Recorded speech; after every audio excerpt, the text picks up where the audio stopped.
Is there evidence that Antifa is planning a chemical attack in Washington, D.C., during the July 4th holiday weekend? No, that's true. The claim, published by right-wing websites, including a warning that civil war is on the horizon, are based on a single anonymous message thread on a right-wing social platform. It is a dangerous claim that could raise unnecessary fear, inflame passions, and lead to violence, according to an expert who monitors hate groups.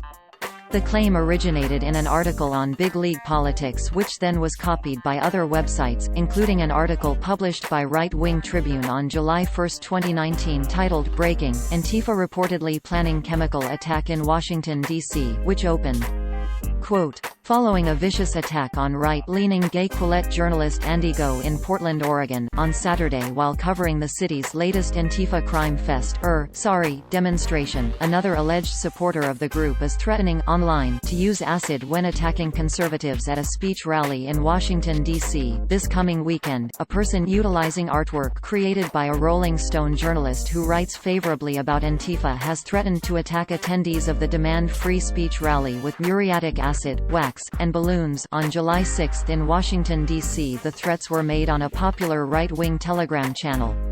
A user with the name Pound on Your Boy made several threats against the rally, prompting co-organizer Enrique Tarrio to contact the FBI and DHS, who are now planning to provide additional security to the event.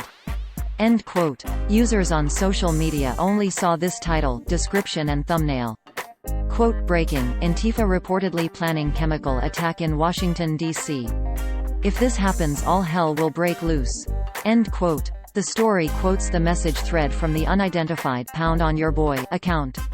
Quote, "Over the course of about 10 minutes last night, the Pound on Your Boy account asked how the DC event is coming along, and referenced muriatic acid multiple times. I just want to toss as many balloons of muriatic acid in the faces as many Proud Boys I can, sick," wrote the user. "I just want to blind as many of you see case suckers are possible, sick. Oh, the left wing, tolerance, and compassion." The user continued making threats and concluded his thread with, "We already have the muriatic acid, wax, and balloons."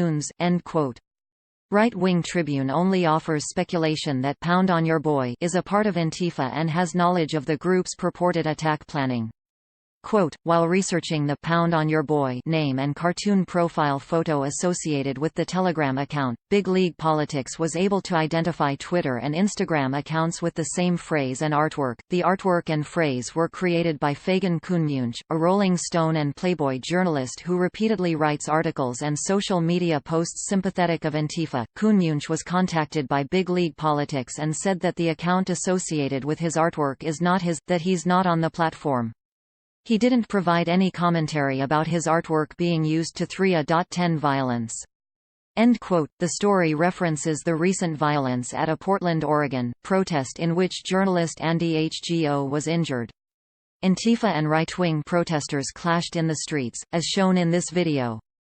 To better assess the alleged threat on the Washington, D.C. rally, Lead Stories consulted Brian Levin, the director of the Center for the Study of Hate and Extremism at California State University, San Bernardino. Levin shares his definition of the group. Quote, "Antifa is a wide-ranging grassroots political movement that opposes not only fascism and racism, but is also highly critical of America's current legal, capitalist and political systems. Their members participate in a broad range of mostly legal activities including primarily doxing, monitoring, and counter-protests. However, a smaller, but influential number of adherents actively encourage and promote violent street attacks against fascists, journalists and police at demonstrations." End quote. Levin, who closely monitors threats on each side, says while he expects counter-protests in Washington, there is not evidence of a violent plot. Quote, "Many local Antifa chapters from around the country are planning to counter-protest, and those events sometimes turn violent, but there are no confirmed reports of violent plots. Frequently in the run-up to these protests violent rhetoric is often drummed up by both Antifa and their antagonists, and sometimes by imposters." End quote. False news reports about violent plans are dangerous, he says. Quote,